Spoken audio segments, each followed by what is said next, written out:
All right. The first thing that we want to talk about is the distinction between the internal and the external. Yeah, okay. The internal and the external is something that is deeply covered in the teaching of Paticca. That there is actually an internal as well as an external um, reality or understanding or whatever like that. And that the internal reality is let us say it's a reflection or a shadow or associated with the external in the sense that everything that comes in through our senses will then be the only thing that's available to our internal senses. Mm-hmm. For instance, you do not have radar attached to your right shoulder. You don't Mm-hmm. have a radar dish there. Therefore, you do not collect radar information. Therefore, you do not think in radar. Mm-hmm. Does that make sense? Yeah, absolutely. Okay. So that means that because we do have eyes and we see, then we will have an internal representation with the eyes. Because we have touch sensation, and there's something remarkable about the touch, and that is that not only do we have the external skin touch, Mm-hmm. but we also have a deep sense of touch, and that we know where the body is postured. Yeah, We have exactly. a deep sense of body that's referred to in the Mahasi when they talk about rising, falling, touching, sitting. The touching is the external, but the sitting is there because you know you're sitting. For instance, Yes. you can have your eyes closed, but if your posture is slumped, you'll know that. That when you're laying in bed at night, you know the postures of the body. Now, this is called the proprioceptic sensing system, and one of the things that's quite remarkable about the proprioceptic sensing system is that it is almost always subconscious. Mm-hmm. It's our sense of balance. For instance, if you slip on the floor, the balance system of the brain will take over. You do not have to think about the slipping and the standing back up. That Mm-hmm. happens at a subconscious level, and it's based upon the proprioceptic, which means then that when we see something, we see it not only in relationship to our eyes, but to our body also. So that there's a sensory awareness that we remember. We also have thoughts in talking or speech, and that normally we think of that as verbal thinking or talking to ourselves, and then many people get the idea the only kind of thinking that there is verbal, Mm-hmm. where in fact thinking occurs or the internal occurs or the processing occurs in whatever senses that we have. That's an important understanding that our internal senses. Now, the internal sensing is actually the Pali word for it is salayatana, to where the external senses are the atana. So the salayatana is what we do on the inside. Okay. Okay, so it's kind of important to recognize that there are many, many kinds of thoughts that we do have, and that those thoughts that we have may or may not be verbal. Some of times they're imagery. You use Yeah. the image, and that's why I'm picking on you by talking about all of this stuff. Is Mm-hmm. because normally when we think of image, we think of it as something that is associated visually. Yes. All right. However, the word view, when we're talking about a view in the sense of one's right view or Yes, one's normal perspective. right view, that is more perspective that has more to do with just an image. That Yes.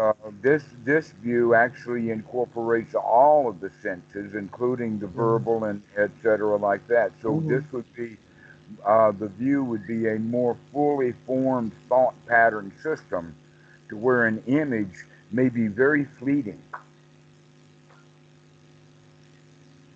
An example of that is when someone says, I am a Democrat, they may have a flash of an image of the Democratic donkey painted in red, Mm-hmm. white, and blue.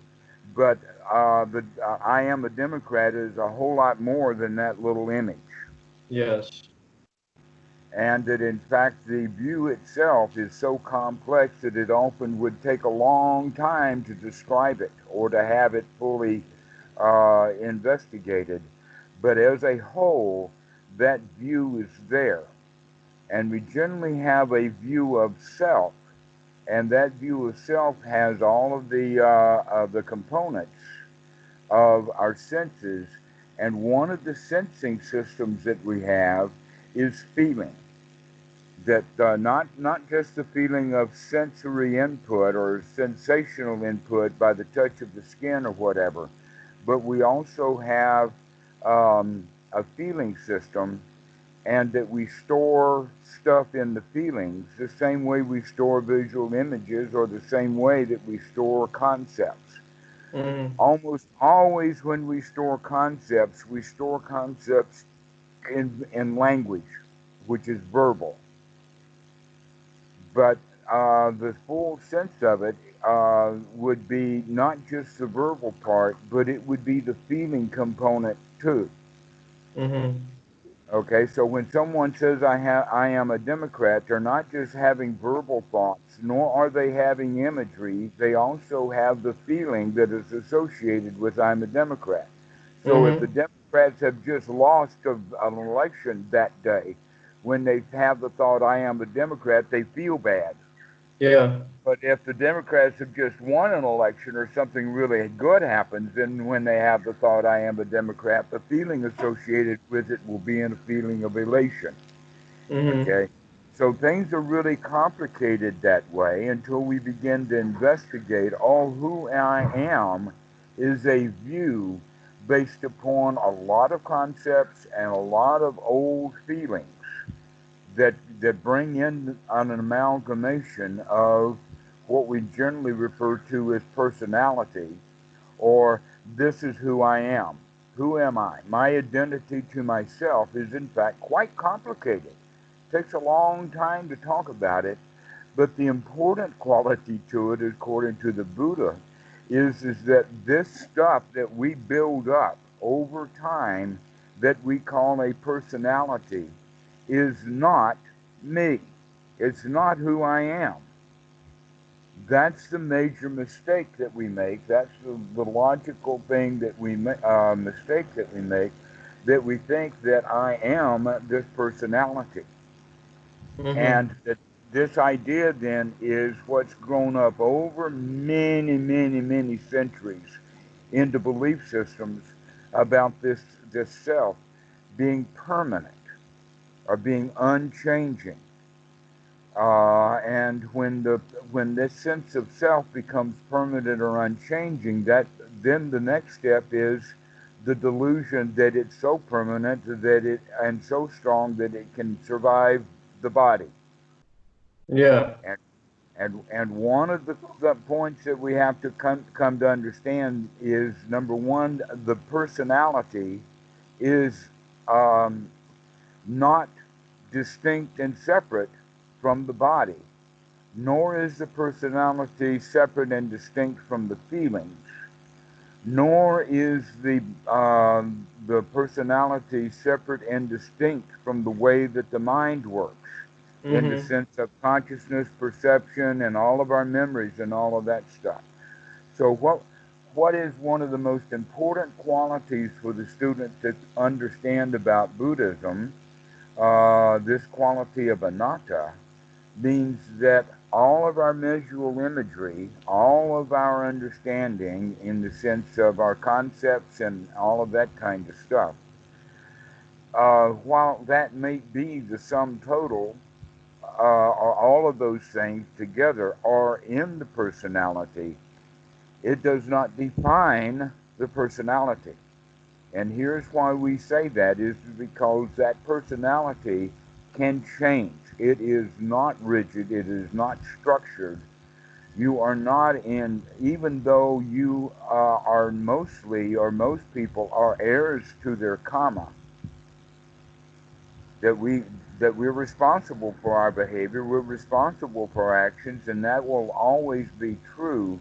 But we're not necessarily heirs to our karma in the sense that the kind of things that happen to you, let's say that the 3-year-old had a big trauma, and that then affected that child the rest the many years right into adulthood.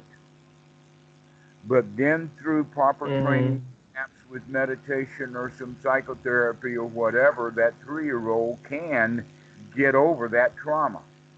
That trauma is part of the personality, but that does not have to remain or define the personality. Yeah. You see what I'm talking about? In other words, if we have the concept of a soul or a permanent self, then we have the idea that, oh, well, I can't really change. There's no reason or use to it. But the Buddha teaches, no, we have a choice about it. We, in fact, can change the personality. That, in fact, practicing Anapanasati is the practice of changing who we are.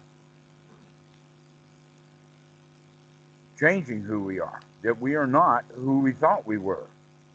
And that not only that, but we do have a bit of choice over who we are going to be in the future. That our past does not completely bind us to the future.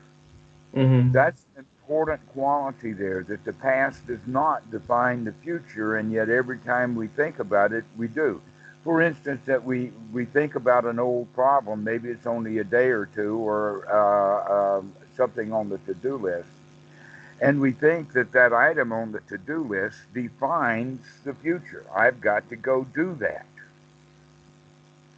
But it doesn't necessarily define everything about it. For instance, you may have that as a plan to do that, but you can do it and hate it, or you can do it and love it. But hating it and loving it is something that you have a choice for, when in fact sometimes our actions, we don't have much of a choice over whether we're going to do it or not, but we always have a choice over the way that we're going to feel about it. Now, normally we have picked up the habit from our parents, from our teachers, from our older students, all around, that we go around doing things, but we don't like doing them. We do it because we have to, or because we're supposed to, or because we'll get punished if we don't do it, or that there will be some sort of bad reaction if we don't do it. So we go ahead and do it, but we don't want to do it. Right? That helps define who we are, because we're reinforcing those bad feelings. Yeah.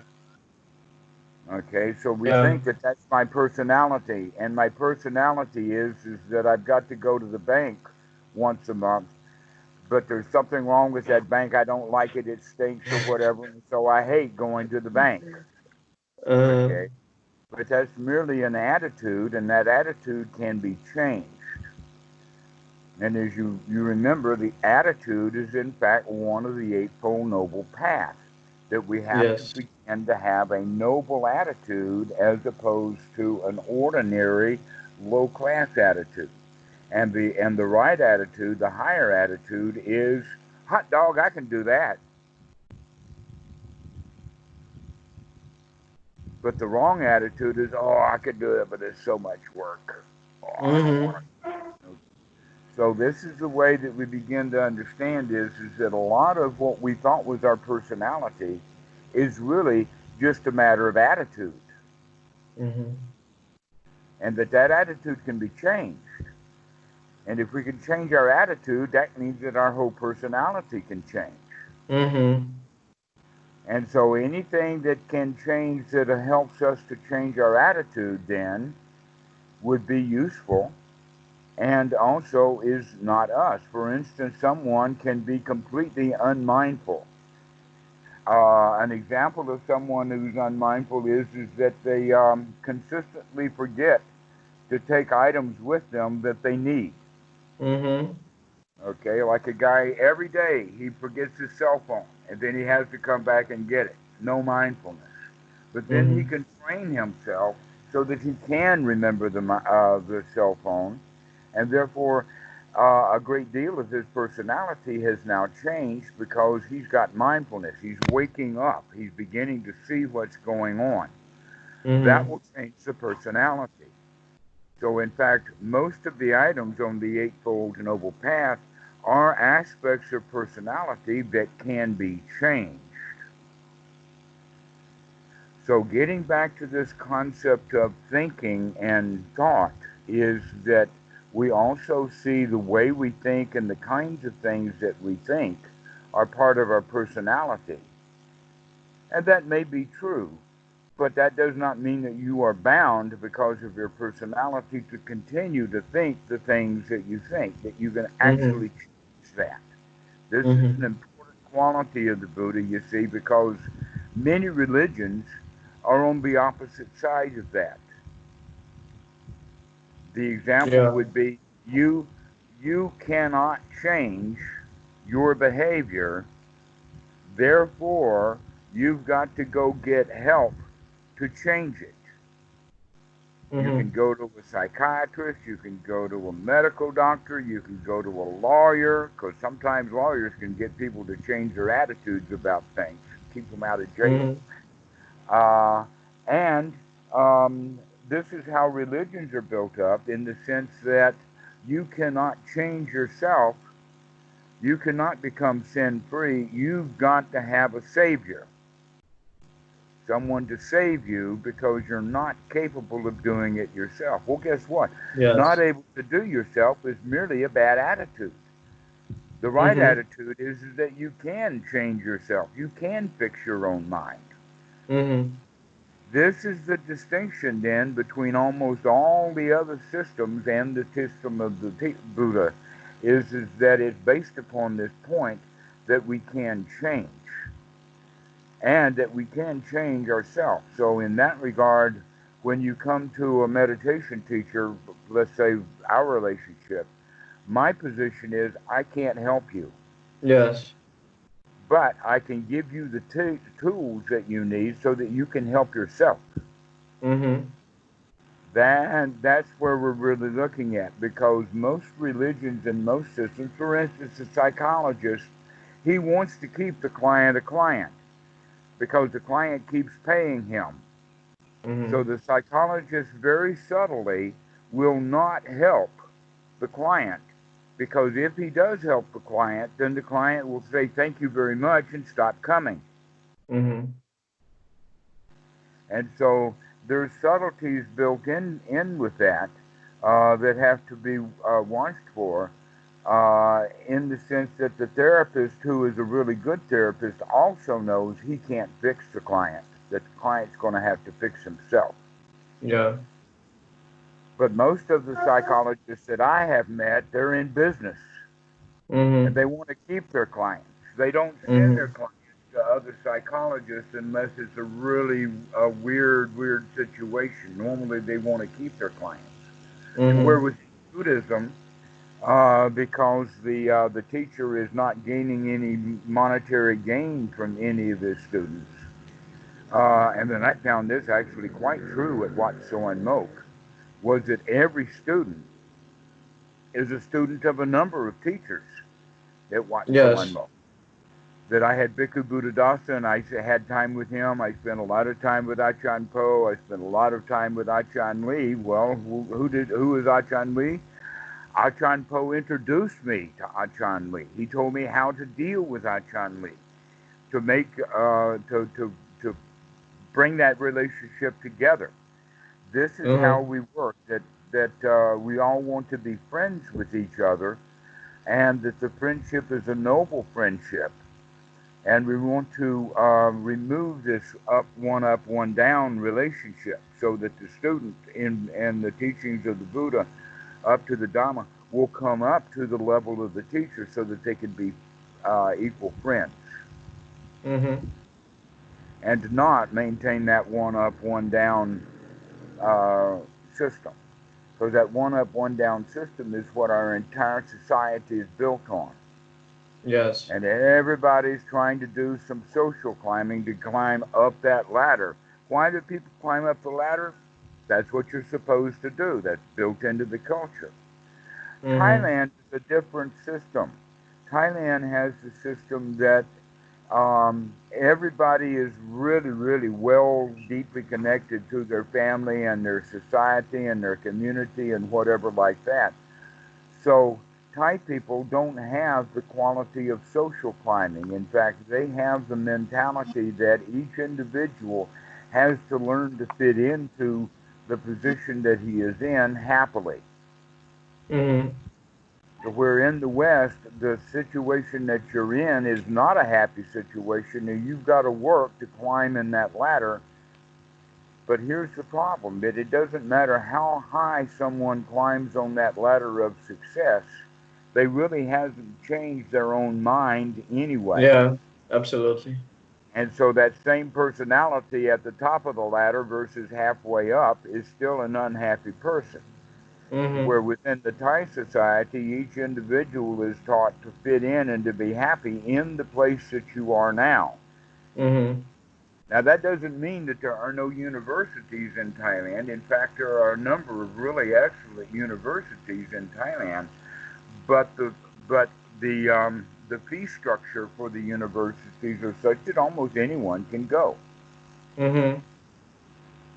The living expenses is basically the bigger problem, not the price of the university. Yet in the United States, they've got very, very special universities, Harvard, Princeton, Yale, with very, very high prices, very, very high admissions. But if somebody's got enough money, they can get their dumb kid in easily enough. Mm-hmm. And so, even though these universities have very, very high standards, quote, quote, they will still let someone in if their daddy has enough money. Yeah. Well, that shows this whole quality of social climbing in the sense that if daddy has climbed that ladder, then I should be able to start where my daddy is and climb upwards from Even there. higher. Yeah. Okay, but it's always the same thing, and that Yeah. is that you're only going to be happy if you improve your station in life. Mm-hmm. But the teaching of the Buddha points out, oh no, the station that you have in life is almost irrelevant. Not 100% irrelevant, but it's mostly irrelevant. That how you deal with your station in life is much more important. So Mm-hmm. now we get back to the way that the mind works. How does the mind work? The mind works in the sense that we have these list of items to do, whether it's a social ladder to climb or whatever like that. And this is the source then of our feelings, but it's based upon the idea of who I am, my personality. Once one understands that, wait a minute, that personality was only the sum total of all of one's life's experiences up until that point in time. Yeah. But that does not now, at any time, define who I am. Mm-hmm. It's just the sum total of all that's happened, but that is still not a good definition of who am I. That, Mm-hmm. in fact, is not a very good question to ask. And that because our standards change, because we have different changing attitudes and things like that, often what what we did long ago in the past we thought was a good idea when we did it in the past. But now with a new set of standards, if we go back and reflect upon the past, we'll see something wrong with what we've done. Back then, I did not meet up to the standards that I hold now. Mm-hmm. Okay? This is one of the reasons why the Buddha says, let's stay out of the past, because there's nothing back there but a redefinition of who I am and oftentimes a lot of bad feelings associated with it, because those thoughts and memories of that old time have feelings associated with them too. So let's stay out of the past. That's the easiest way to stay out of one's personality, is by staying out of the past, because Yeah. the past is who defines who we are. Mm-hmm. But in fact, you are not who you thought you were in the past. That's just the old Mm-hmm. past. And not only that, but we're not very good at remembering. We're not very good at receiving data. We're not very good at storing data, and we're not very good at accessing that data. Yeah. That our memories are vague. That oftentimes a lot of wagers and bets are made because someone will say, "I remember it," and it and their memory is faulty. Yeah. And you put up a color with it, like it was very good, but in reality, it was not so good. Hmm. And so we could say then that that's kind of the ordinary right view. The ordinary right view is that we saw it, we saw what it was, we know what it is, we've come to a conclusion about it. But noble right view says, no, we're not going to use old conclusions about new moments. That we're Mm-hmm. going to reinvestigate right now. That this investigation quality, to investigate what's going on right now, is a complete change of personality from the old ways of I thought that I knew what it was. Yeah. Okay, Yeah. so our holding to our knowledge, we begin Mm-hmm. to loosen that, because Yeah. everything is subject to a new investigation. Check it Yeah. out again. Mm-hmm. Keep checking, without necessarily coming to a conclusion. Yes. So this quality of investigation seems to be hidden away. It's hidden away in the Eightfold Noble Path. It's actually hidden right there in right view. And that it also seems to be hidden away in Anapanasati. And yet when we begin to practice Anapanasati, we recognize, Okay. oh no, it's right there, because Mm-hmm. we're going to be making that change every time we wake up. That in Okay. fact, normally what's going on is that we sit down with our old personality, and the first thing that we do is we say, wait a minute, I'm going to start taking control over the kind of thoughts that I have. So it's related to the right view quality, right? Hmm. In Pali, how do you say right view? Sama area ditti, right? Noble view. Ditti So is, in uh, it has an active quality to it, or it's just a passive? Like in English, like it view, is viewing is active. passive. It Oh, I it see. is There is a active. difference. Yeah. It is investigative. It is, So let's yeah, turn over that rock to see what's under it. yeah. So it's not so hidden. Right. The It's not so hidden, that this whole quality of yeah. investigation, and in fact it really becomes visible when we see it, that this investigation is actually a factor of enlightenment, or the Mm-hmm. Sambhojana. When one fully wakes up, part of the factors of this waking up is investigation. To look, to keep. Yes. Don't assume you already know something. It needs to be reinvestigated. We ask the questions again. Uh-huh. All right. Now So you start it. Go ahead. like I can see very clearly how we can develop a right view about such things as thought patterns and stuff, but I don't see how we could do it to like unconscious stuff. How do I perceive something that is deep within, that manifests itself without my knowledge of it? How do I turn myself aware enough to like check it out? Well, we go back to the Eightfold Noble Path, and look at those four qualities, number one, we have to wake up. We have to really wake up, not just to enough to recognize that we're awake, but to recognize that we're awake enough to do this investigation. And that basically what we're looking at is to do the investigation of what the mind was just thinking about. What was the mind just the last thing that the mind was thinking about? Was it on the breath? Was it not on the breath? The last thing that the mind was thinking about, was it thinking good thoughts or unwholesome thoughts? Mm-hmm. Okay? So we do that kind of investigation. We wake up to see what's the mind doing. Is it full of crap or is it full of delight? Is it Mm-hmm. bright and shiny or is it dull? Is it sleepy? And so every time that sati comes, we want to examine the mind to see what contents are there. Now, in that regard, we want to wake up enough to where if it is in fact a random thought or a junk thought, that we need to see it as a junk thought. In other words, Mm-hmm. we begin to really get very good at seeing dukkha where dukkha exists.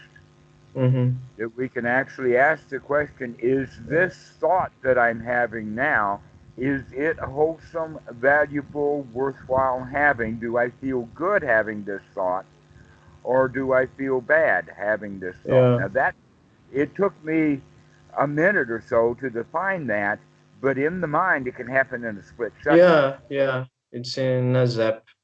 But it seems to me, uh, each time I inquire myself more, that it's not the like mental construct in itself that it's bad or good.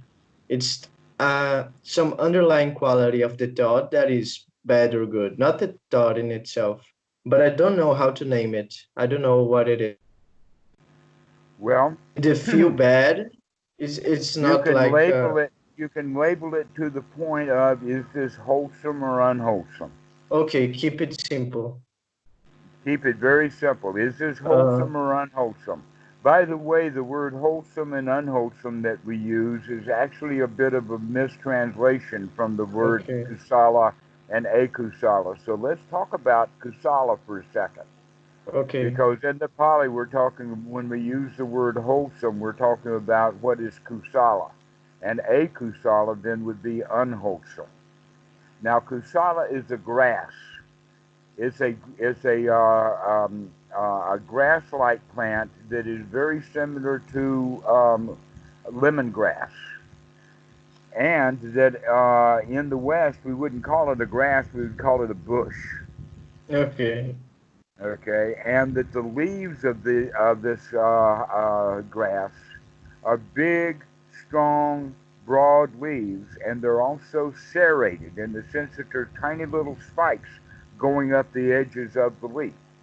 Mm-hmm. What they would do in the time of the Buddha is that they would cut the Kasala branch off or tear it off at the base and put it under a heavy weight to keep it flat and dry it out and press it out so that after it's dried and flat, they can use this Kusala leaf as a knife. And it can cut all kinds of things. It can cut Mm-hmm. bread, it can cut cloth, but it can't cut wood because wood is cutting wood, and so no, you can't really cut wood. You could cut wood, but you would have to use an awful lot of kusala to cut the wood. So I think I get the meaning. It's like using the same substance that is underlying it all to see the Cut, quality of what you're cutting. Yeah, like diamond cut cannot cut into it. diamond. So when you Mm-hmm. cannot cut anymore, you know that you reached it. I All see. right. Now we're understanding. Okay, so this word kusala means that we can cut into something to see on the inside. Yeah. That is diagnostic. Okay. The word diagnostic means the diag is the same thing as the cutting open and the gnosis, to cut it open so you can know it. Mm-hmm. And we use all kinds of diagnostic techniques for getting laptops for going. or whatever. That we try to find out what's wrong by checking out this, that, and the other. In other words, we take it all apart. We cut it up to see what's wrong, and we find just the exact thing that's wrong, and then we replace that rather than having to replace the whole thing. So we're going to Mm-hmm. be doing that with our own mind also. What needs to be looked at is because we're actually doing this investigation. And we're doing it under the situation of, is this kusala? Is this wholesome? Is this useful? Mm-hmm. Is this working correctly? Or is this akusala? And so the Buddha talks about this. In fact, a student just pointed it out. It's in Sutta number 19 in the Majjhima Nikaya, and the name of it is Two Kinds of Thoughts. Two kinds of thoughts. Those two kinds of thoughts would be kusala or akusala. So thoughts about harming ourselves, thoughts about wanting things that we don't have, the kinds of thoughts that, active or passive, are keeping us from being in a really wholesome state. Or we can have wholesome thoughts. So thoughts about the past then would be unwholesome thoughts. Thoughts about the future, unwholesome. Thoughts about right now are wholesome thoughts. Yeah. Thoughts about what we're doing right now are wholesome thoughts. Thoughts about the mind thinking is wholesome. Letting the mind just think is not wholesome. Mm-hmm. So There's this a is how thing. we're, and so basically what we're saying is that we're learning to control things that we used to not control. Mm-hmm. We left it on automatic pilot, or we left it to the reptilian brain to do whatever it would do. Now, this Yeah. reptilian brain is quite amazing in the sense that anything that you can do that an alligator can do, you do that with your reptilian brain. The only things that your higher brain does are the things that alligators cannot do. Well, Mm-hmm. alligators have eyes, they can see, they have ears, they can hear, they can breathe, they can chew, they can walk, they can swim, they can do all the kinds of things with their body that we can do, which means if you think about it and notice on the human being, everything comes from the spinal cord right up into through the neck, into the base of the brain stem. Well, that's the reptilian brain. You're wired like that. Mm-hmm. And so that means that the reptilian brain is basically in control of everything so long as we leave it in control. But we have higher mind, and that Mm-hmm. higher mind is the human part of the mind. And when the human part of the mind is not functioning, the reptilian mind just naturally takes over. But when the higher mind, the human part of the brain, comes into focus or comes into play, it can, in fact, take control over the reptilian brain. Mm-hmm. That's just the way that we wired. You can change. You are not that reptile. All right, I reptiles, they see. don't change. They can't change much. They're doomed. An alligator is Mm. doomed to be an alligator. He cannot put on a business suit and become president. He just can't do that. Yeah. Okay, but we as have a human mind, and our human mind can then take control. So we're going to start learning to take control. That's in fact what real practice of anapanasati and real meditation is all about, is taking control of your life rather than having it run like an alligator runs his life. Mm-hmm. So this taking control, the first thing that we're going to do is to learn to take control of the breath. Yes. But we can't learn to control the breath until we do at least a little bit with the mind, and that is we have to wake up enough to remember that I'm going to work on controlling the breath. And Mm-hmm. so already we're beginning to control the mind, we're waking up. But now that we're learning to control the breath, we're going to start controlling the mind in a better way, or even a more appropriate way, and that is in the sense of wholesome versus unwholesome.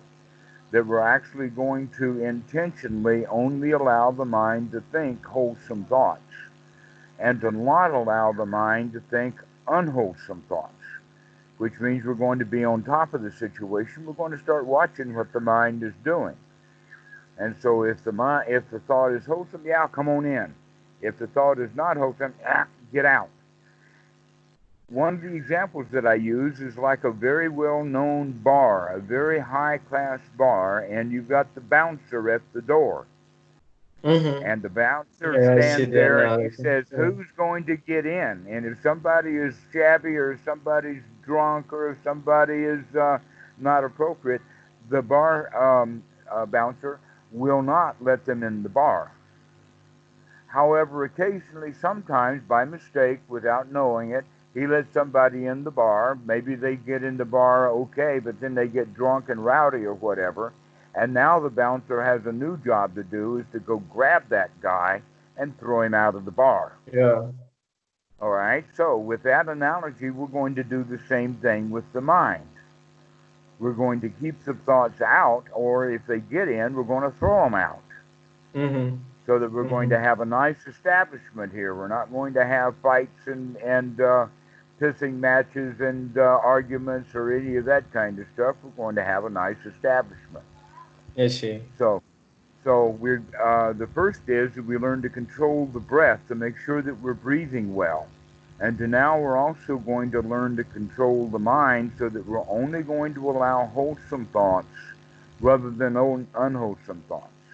Now, going back to that a question that you were asking about passive versus active, normally we would think of active thoughts would be thinking thoughts or verbal thoughts, to where passive thoughts would be images or feelings or sensations or But something they're like that. verbal too. They're But verbal too, in my it's case. all a kind of thinking.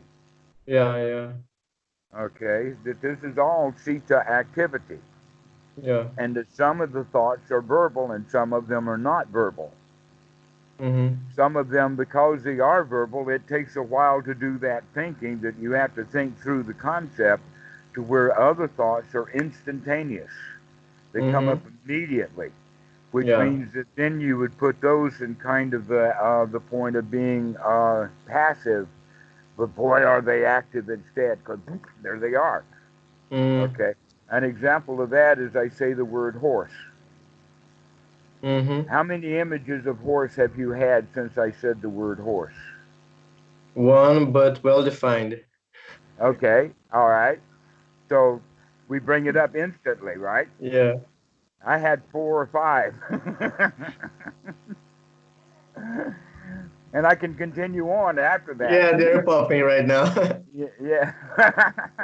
So the idea then is that instead of looking at it as whether the thought is active or passive, we're beginning to understand the nature of the thought, Mm-hmm. including which sense organ is it associated with. Is this a visual image? Okay. Is this a verbal thought? Is this a feeling of positioning in the sense of its proprioseptic?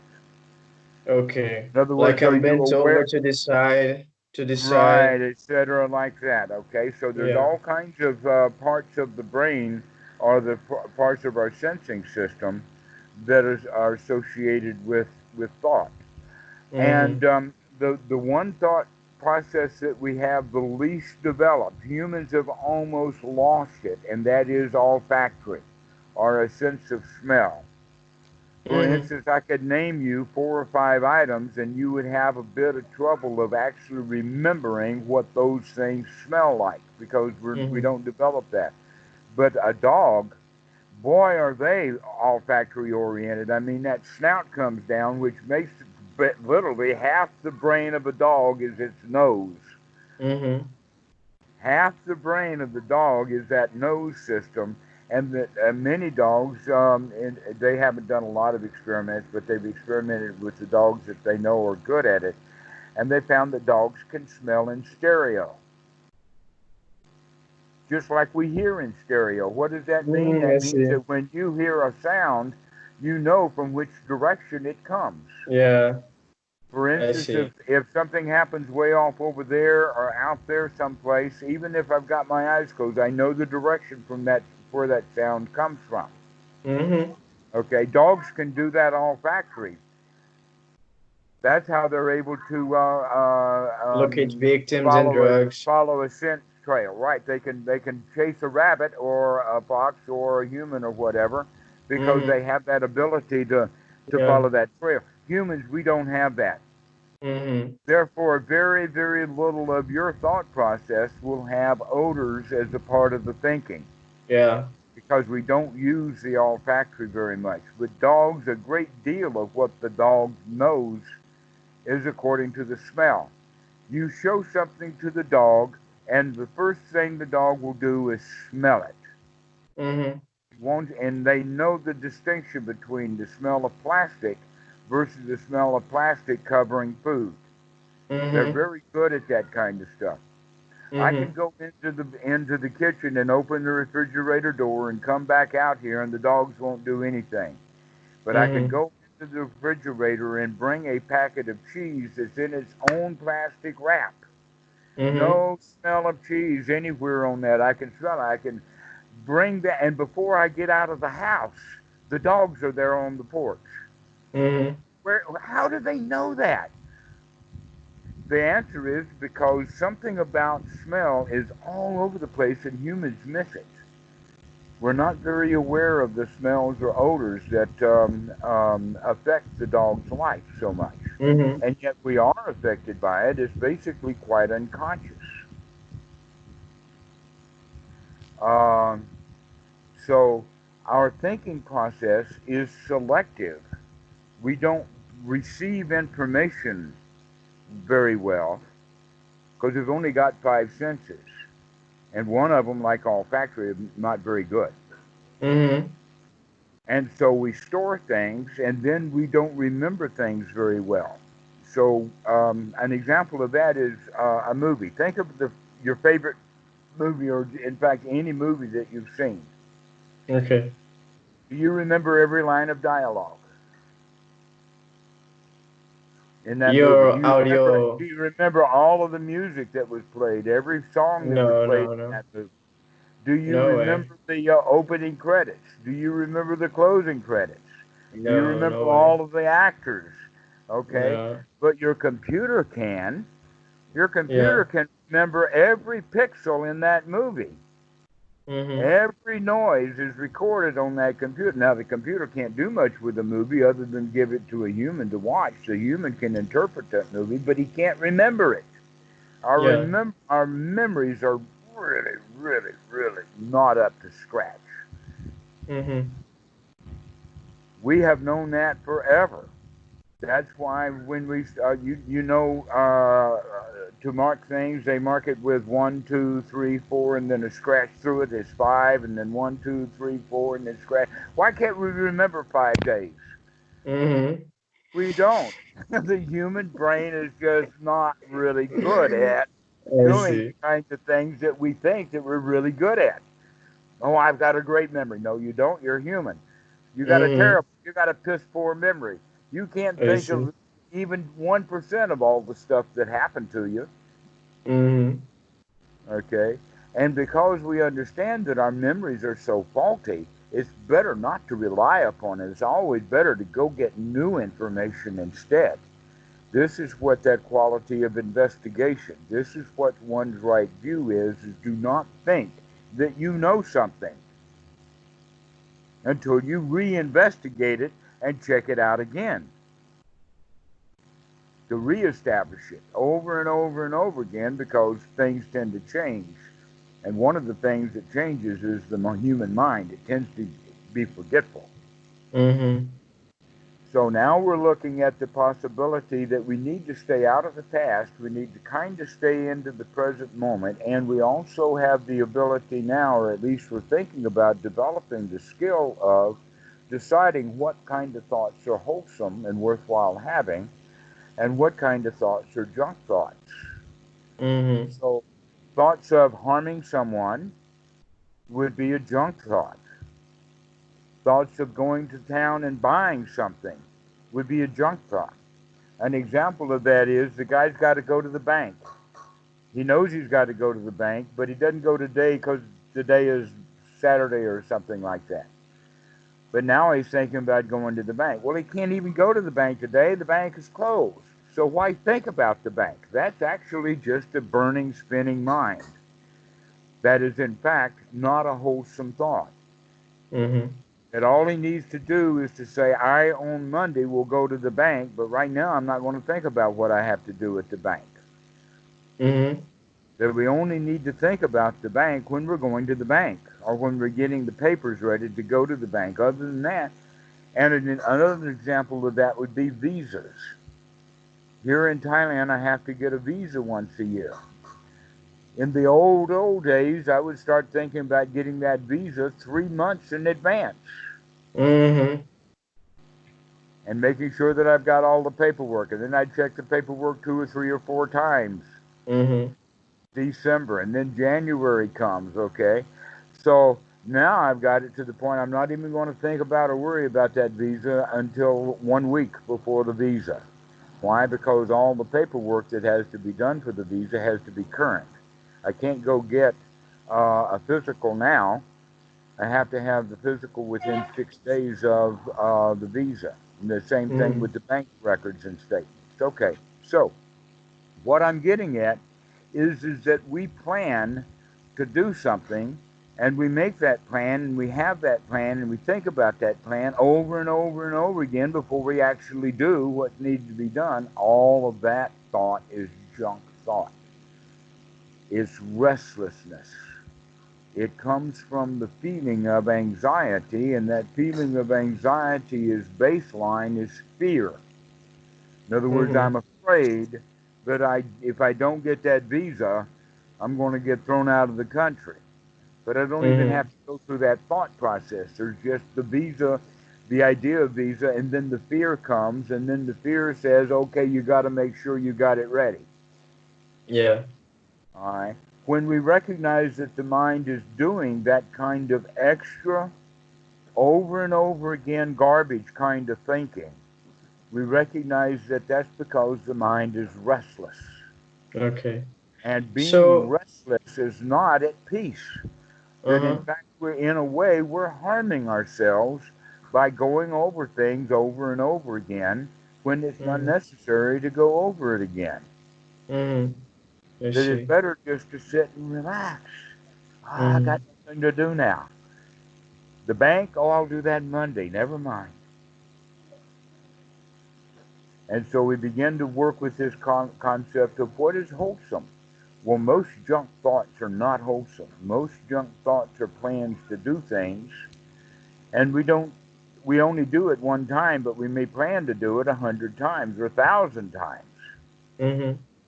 So when we recognize planning to do something is not doing it, let's not plan anymore. Let's stay out of the future. Yeah. So anything that is not present related is a junk thought, right? And unwholesome. Right. Yeah. Now, some things are present because they are noble. Mm. What I mean by noble in this regard is that the Four Noble Truths are noble because they were true in the time of the Buddha. They were true 10 years ago. They're true now, and they'll be true when I'm dead. The Four Noble Truths are noble, which Yeah. means that if we are thinking about the Four Noble Truths, we're thinking about them basically the Four Noble Truths in relationship to right here, right now, in the sense of this is suffering, or in the sense of, hey, this is freedom from suffering. I'm not suffering right now. Okay, so thoughts about the Eightfold Noble Path, or thoughts about the practice, thoughts about anapanasati, is actually wholesome thoughts. Okay. Thoughts about investigation. Am I investigating things correctly? That's a wholesome thought. So thoughts about wholesomeness, thoughts about joy, thoughts about loving kindness, thoughts about friendship, all of these noble kinds of things are useful for the here now because they're noble and they're long lasting. But Yeah. events like going to the bank is unwholesome, Mm-hmm. and so we don't worry with those. We throw those out. So now we're beginning to make a distinction: what is wholesome, what is not wholesome, and if you can get very good at that, you get that skill going, That's most of the path. Okay. That's most of it. To be able to control the mind so that you can have only the thoughts that you want to have. Mm-hmm.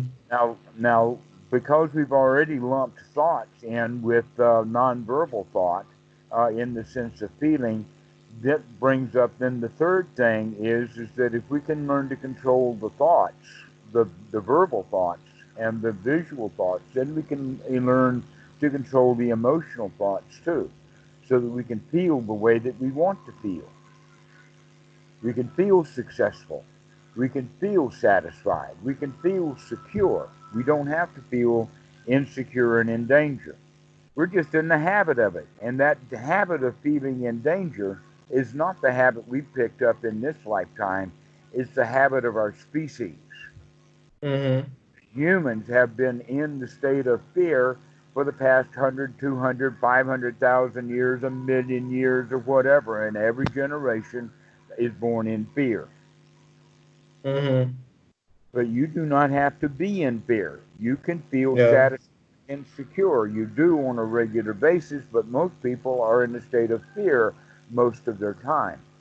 So if Mm-hmm. we can learn to control the breathing, then we can learn to control the active or the present thoughts or the verbal kind of Mm-hmm. thoughts, and then eventually we'll be able to learn to control the feeling so that we can feel the way we want to feel. Okay. You can learn to feel the way that you want to feel. And this is the practice of anapanasati. So the first thing we do is sati. We wake up. The Okay. second thing that happens, we take the right effort to come back to the breath and start breathing right. The next part of anapanasati with the right effort is to gladden the mind, to throw that stuff out. Aha, I see you, Mr. Old Thought about the bank, or aha, I see you, Mr. Visa, or aha, I see you, whatever, and we throw that thought out. So it's like an answer to the Dhammapada, right? When the Buddha speaks about the three characteristics, that is dukkha and anatta, for instance. Okay, It's like a response to them, like how you treat them. That's anicca, anapanasati. everything is happening in turmoil. Anicca, okay? There you are in anicca, and the mind is rolling, and then the next point of anicca, I wake up. And then the next point of anicca is, oh, I see what's going on. Everything is constantly in changing, in turmoil, Okay. okay? It's a process, Uh, right? right, and so normally what happens is that anicca leads to dukkha. It leads to anicca leads to dukkha at a philosophical or a physical level, and also at an emotional level. Okay. What I mean by that is this laptop that I've got here is anicca, and it will eventually die. So that means that anything that's subject to anicca is subject to death and decay. Mm-hmm. Yeah. Anything that is born will die. That's Yeah. I its remember normal that process. metaphor. Yeah. Of the Okay. rotten bodies on the graveyard. Mm-hmm. So anything that is born will die. That's its nature. The nature of things Mm-hmm. is dukkha. That's the normal Yeah. nature. However, at the emotional level, the dukkha occurs because of whether we like it or not, Mm-hmm. and also personality. So it's basically our attitude. So if we like it and it anichas and dies, then we suffer. Yeah. And so that suffering is the dukkha that we experience because the dukkha of the laptop died. Okay. But Okay. once we understand that, wait a minute, this personality was attached to this laptop, my I laptop. see. My laptop died, therefore I suffer. Uh-huh. But if I So that's recognize, no, that impermanence, right? laptop is not me. I am not I that see. laptop. That laptop Mm. died, but it's not me, and there's no reason for me to suffer because the laptop died. Yeah. Okay, I see. So So anicca is like impermanence. It's like dukkha, anatta, and anicca.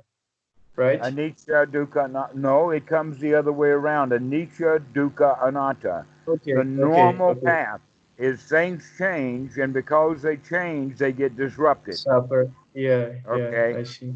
But you can look at it in the sense of a fork in the road or the Y. In other words, About look at Pokenarodo? my hand here. Okay, we're going and going, and now anicca happens.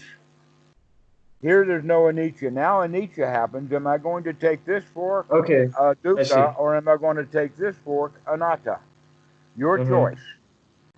I see. I If see. you don't make the active choice of taking anicca, then you will automatically, because of old habits, take the path of dukkha. I see. I see perfectly. It's a perspective. It's an attitude.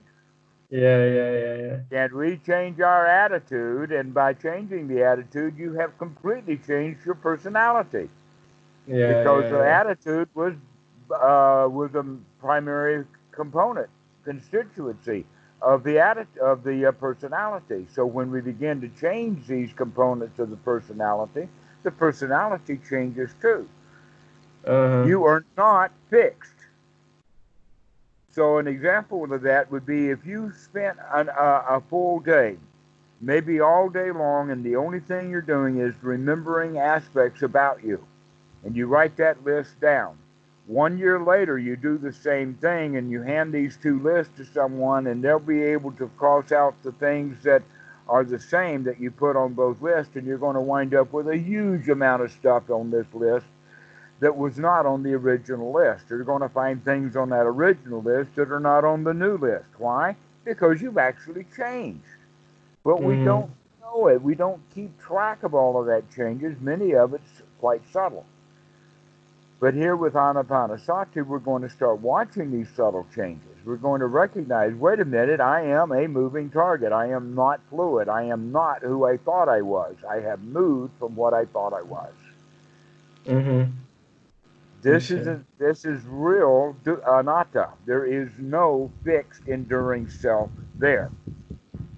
I see. And then, and then eventually, when we study Paticca Samuppada, we recognize that that permanent self is not there anywhere, but that the concept or the belief or the manifestation of the self does arise Mm-hmm. under And conditions. it's But enough to this, cause suffering. right, and this is what the teaching of Paticca Samuppada is all about, is the teaching that there's a point in time when the self does come up. Mm-hmm. When it does come up, we know it's up, but then we have the delusion that it's always been there. No, it just came up. Yeah. A lot of the time, people are in a state of anicca. They don't have any idea about themselves. But when they have an idea about themselves, they think that that self is permanent. And in fact, it's not. It just arose and it's going to be gone in a minute. Mm-hmm. So the concept of self is confused with an actual, permanent, real, existing self. I see. And in religions like Hinduism and Christianity and Islam, that concept of a self is permanent, enduring, and will last after death. Yeah, like the Atma, the Hmm. Christian soul. Yeah, I The see. Christian soul, the Atma, uh, but we recognize, wait a minute, we can't trust that teaching because Mm-hmm. my own observation shows that whoever I am, this Yeah, self is changing, and yeah, it is changing according to conditions. yeah. After I'm dead, most of those conditions are gone. So Mm-hmm. most of the conditions for the self will be gone. What kind of self will be left, nobody knows. We don't know what happens after death. Yeah, but if I can give like uh,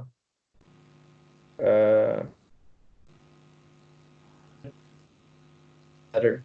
I think when we think in terms of like going to heaven with a soul, if you look at it closely, it's not like in reference to the ego personality. It's like a more higher self. I don't know what exactly what it means, but It's Well, not we like can talk about a higher self in the sense that the higher self will still be temporary, but that higher self can be manufactured to be what you want to be. That you so. can It's decide the to I be a high see, class, I see, noble human being, and I therefore you will see. develop the self of a high class, normal human being. So it is, but it's not at the same time. But it's still just a concept, it's not a real entity. I see. Okay? What is real is like the plastic process. It can endure and take a shape, but it's not like the reality. It's like that Diamond Sutra that void is form and form is void. Is that so? Right, that everything is like a bubble, it's like the Yeah, foam. yeah, yeah, yeah. Okay? Everything is like that, nothing is permanent. You see Mm-hmm. that bubble, and the bubble is beautiful, and you think that's a bubble. And while we're thinking about the bubble's popped and it's gone. Yeah, and it's beautiful, Okay? isn't it? Yeah. All right. So, this there is also, we can look at it from another angle of physics. You could say that this is like 21st century Diamond Sutta. Okay? Okay. All right. What we're talking about here is if there is a soul, it has to have several qualities to it. One is it has to have the quality of identification. Mm-hmm. What I mean by that is, suppose there's a Hiroshima bomb goes off and 100,000 people die on the same second. Or maybe Mm-hmm. a bus goes off the bridge and all 30 people on the bus die. How Mm-hmm. is a poor Makama machine or a god up there going to know which soul is which? Mm-hmm. The answer is the soul has to have an identification to it. Now, if there's 7 billion people, that means that you have to have something like a 7 or 8 digit number. But wait a minute, Hindus think that people can be born as animals, so we now have to count every worm and every fly and every insect from the beginning of time. And now we look like that we need a 20-digit number or Mm-hmm. maybe a 30-digit number of definition within the context of this soul so that it can be properly identified. Yeah. All right, if that proper identification is necessary, that means that it's got to be enormously sophisticated and complicated Mm-hmm. in order to have that identification of one out of a trillion or one out of a quadrillion. Now we know with modern physics that uh, the deeper into particle physics we go, the fewer particles there are, Yeah. and that these particles have uh, unique among the kinds of particles, but each particle, let's say of an electron, every electron has four properties or four qualities, and every electron has these same four qualities or properties, which means that an electron is indistinguishable between any other electron. Mm-hmm. And so there's a few things that they have not worked out yet. Here's an example. Let's got a wire here, and we're going to send an electric current through this wire. The electron that came from the touch of the very first molecule of that wire, which was probably a copper atom, does that electron go all the way through to the end and then can get registered at the end? Or does that electron just kick another electron out, and that new electron makes the next journey to only get replaced by the next relay and the next relay? But we Mm-hmm. don't know that. We don't know whether one electron can go all the way through or I whether it see.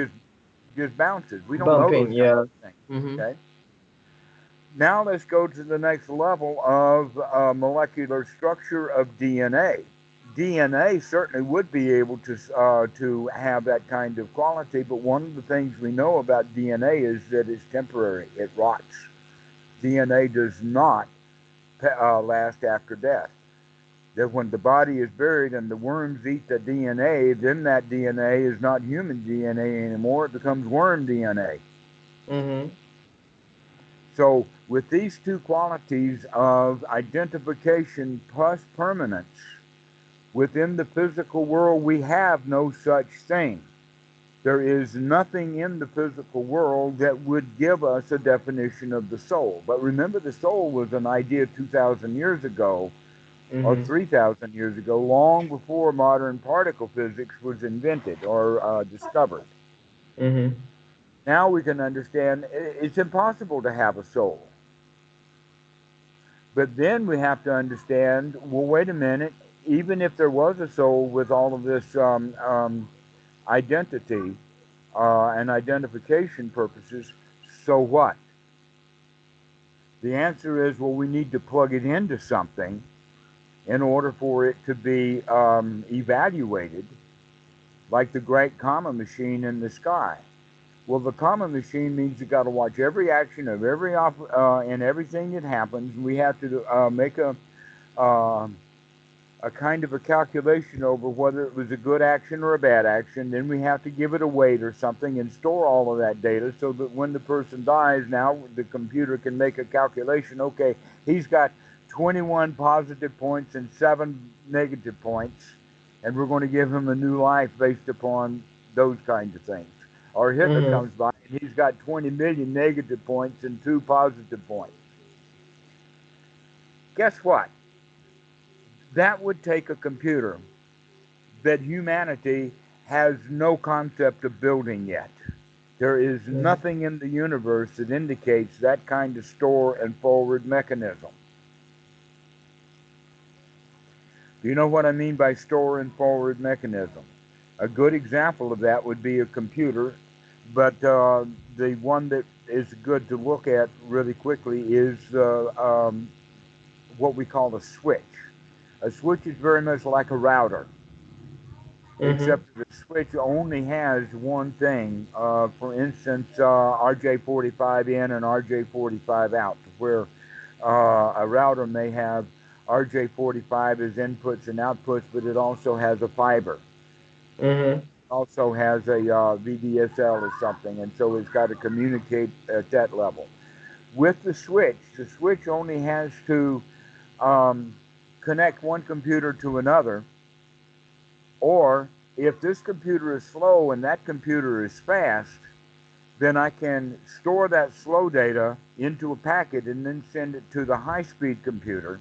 Or this high-speed computer wants to communicate to the low-speed computer, the switch will store that data for that packet and then forward it to the slow computer. Once you understand this store and forward mechanism, you recognize, well, that's what the comma machine.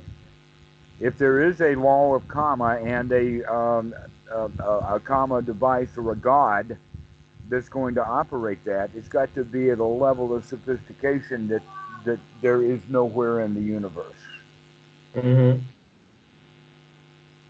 But nobody thinks about it from a computer scientist position. But looking at it from the position of a computer scientist, when you say, wait a minute, that old myth is just a myth, because the amount of computer processing that's necessary to do that job requires a machine that doesn't exist anywhere.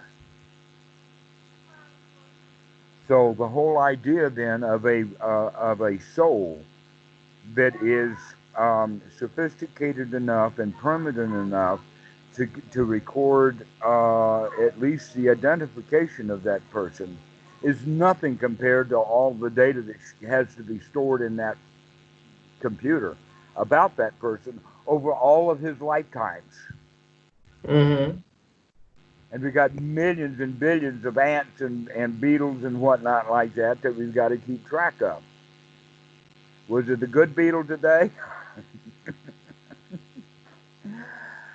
When we recognize that, we can say, wait a minute, this whole idea of karma has to do more with cause and effect and has very little to do with store and forward. In other words, Mm-hmm. the cause is immediate. If you do this, you get that. When we understand that karma actually does exist, that we are in fact heirs to our karma, but we're heirs to the karma immediately after that action. I see. So let's say, well, wait a minute, let's talk about it this way. There is a son who was with his father. He was 14 years old at the time, and he was standing with his dad, and someone shot the dad in the back. When that boy grew up to be 21 years old, he got a gun and he shot in the back the man who shot his dad. Now, whose karma is that? This guy got shot in the back. Whose karma is that? Is it the manufacturer of the gun? Or is it the boy at the age of 14? Or is it the boy age 21? Who's responsible for that? Or is it merely the karma machine? In other words, if the boy hadn't been there, and then the guy got shot in the back 7 years later, then you would say, well, maybe the karma machine did that. But oh no, this kid at the age of 14, he remembers that. Mm-hmm. He shot that guy in the back, and in fact, it may have been the wrong identification. He may have shot the wrong guy because he doesn't remember correctly. Yeah. And so this whole idea of karma being a store and forward mechanism is not there, that people do remember over time and they will take revenge later, but that's because of that information was stored not by the karma machine, it was stored in the memory of a faulty human's memory. Mm-hmm. There is no evidence anywhere of this karma machine with a store and forward mechanism. All action has immediate reaction. Mm-hmm. That Newton was right, and so was the Buddha. But the Christians and the Hindus, not so much. I see. They think that some God is going to remember the sins.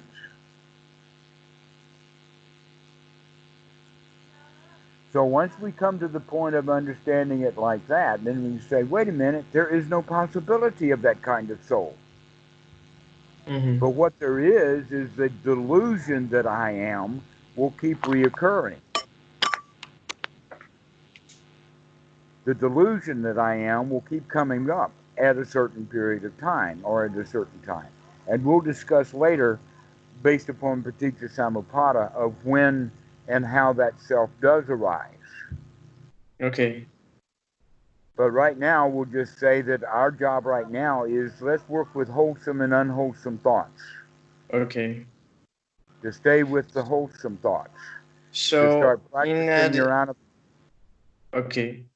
So in addition to the breathing and to the thoughts, I should watch to how the thoughts are attached to certain kinds of sensorial experimentations. Like it's a thought related to image, it's a thought related to feelings and stuff. Should I like label them?